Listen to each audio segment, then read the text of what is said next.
नमस्कार दोस्तों। अमेरिका के विदेश मामले की प्रवक्ता हैं मैथ्यू मिलर्स। इनसे मीडिया के द्वारा सवाल पूछा गया कि आप भारत के आंतरिक मामलों में बार-बार दखल देते हैं, बार-बार सवाल खड़ा करते हैं, लेकिन पाकिस्तान के जो मामला है, आंतरिक मामला है, वहां पर आप पाकिस्तान का जब मुद्दा होता है तो आप चुप्पी क्यों साध लेते हैं।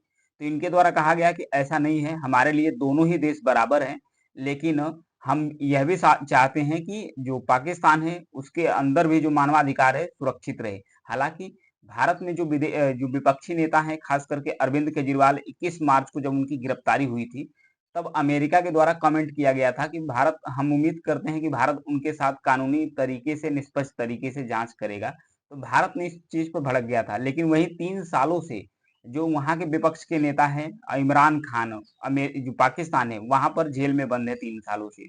उस पर अमेरिका चुप्पी साधा हुआ है, उस पर कोई नहीं, क्योंकि जो इमरान खान अमेरिका के बारे में भी कमेंट कर रहे थे, अमेरिका के बारे में बोल रहे थे। तो अमेरिका अपने हितों को ध्यान में रखकर ही बोलता है। अमेरिका को जहाँ फायदा होगा वहां बोलेगा, जहाँ फायदा नहीं होगा वहां अमेरिका अपना डबल स्टैंडर्ड्स अपनाता रहता है। पूरे मामले को समझते हैं कि अमेरिका के द्वारा क्या कहा गया था।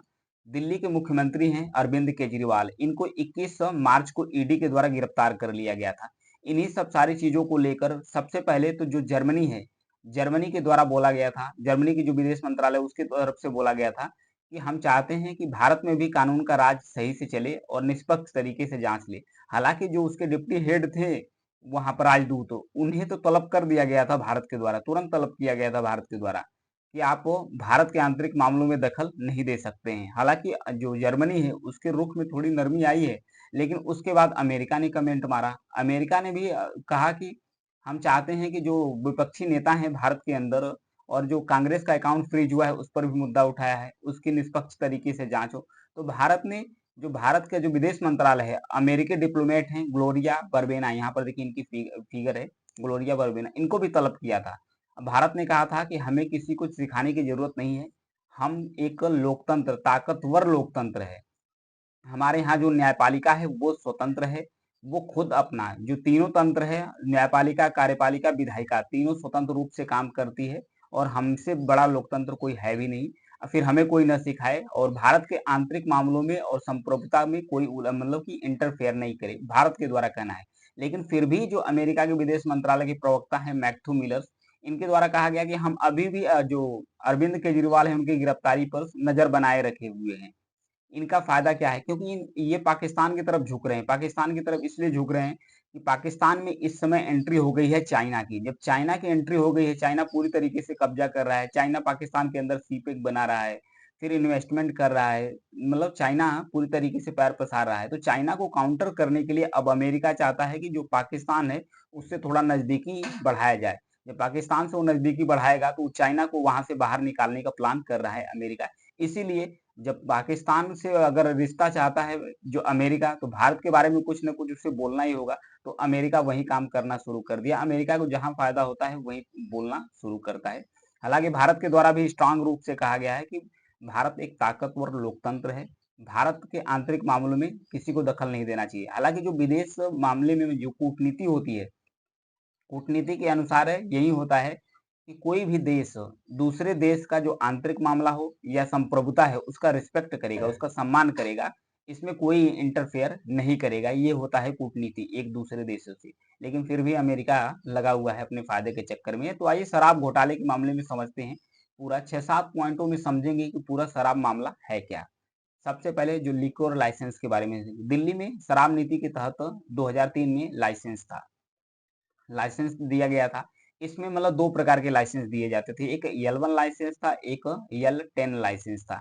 जो L1 लाइसेंस था, इसके तहत आप दुकान खोल सकते हैं, मार्केट में शराब बेच सकते हैं, लोकल शॉपिंग सेंटर खोल सकते हैं, डिस्ट्रिक्ट सेंटर और कम्युनिटी सेंटर ये सब खोलकर आप शराब बेच सकते हैं L1 लाइसेंस के तहत। जो L10 लाइसेंस है, इसके तहत आप वाइन शॉप हो गया, शॉपिंग मॉल हो गया, ये सब सारी चीज कर सकते हैं। और उसके बाद भी हर साल जितने भी वेंडर्स हैं उनको हर साल ये जो अपना लाइसेंस है L1 हो या L10 हो, उन्हें रिन्यू कराना होता है। वहीं 22 मार्च आते आते 22 मार्च 2021 को दिल्ली के जो डिप्टी सीएम है मनीष सिसोदिया, यहाँ पर देखिए मनीष सिसोदिया, इनके द्वारा कहा गया कि नई शराब नीति, इनके द्वारा एक नई शराब नीति का ऐलान किया गया। इनके द्वारा यह कहा गया कि नई शराब नीति जो आएगी, इससे जो माफिया राज है वो खत्म होगा और जो सरकारी खजाना है उसमें बढ़ोतरी होगी। तो पहले क्या था, पहले जो 60% दुकानें थी वो सरकारी थी और 40% जो दुकानें थी वो प्राइवेट थी। जब 17 नवंबर 2021 को नई शराब नीति 17 नवंबर 2021 को जब नई शराब नीति लागू कर दिया गया 21-22 में जब लागू कर दिया गया, तो इससे हुआ क्या, जो सरकारी कारोबार था वो पूरी तरीके सरकार मतलब बाहर हो गई, शराब के कारोबार से बाहर हो गई पूरी तरीके से। जो प्राइवेट बिजनेसमैन थे उन्हें दे दिया गया, इस नीति के तहत उन्हें दे दिया गया।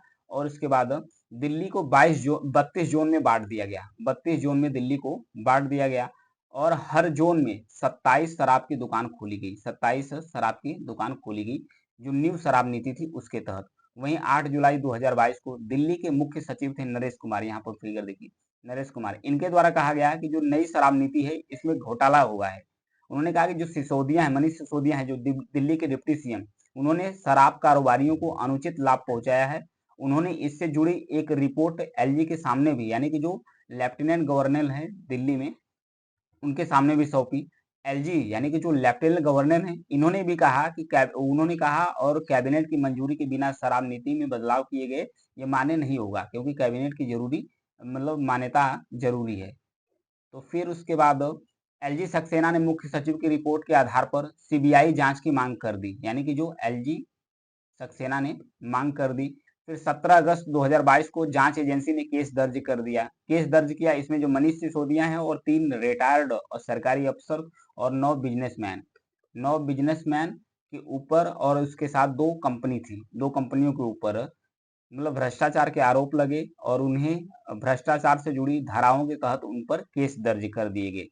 विवाद इतना बढ़ गया कि 28 जुलाई 2022 को दिल्ली सरकार ने नई शराब नीति को बंद कर दिया। मतलब 28 जुलाई 2022 को विवाद जब बढ़ता चला गया तो दिल्ली की सरकार ने जो शराब नीति थी, न्यू शराब नीति थी, पॉलिसी, उसे बैन कर दिया गया।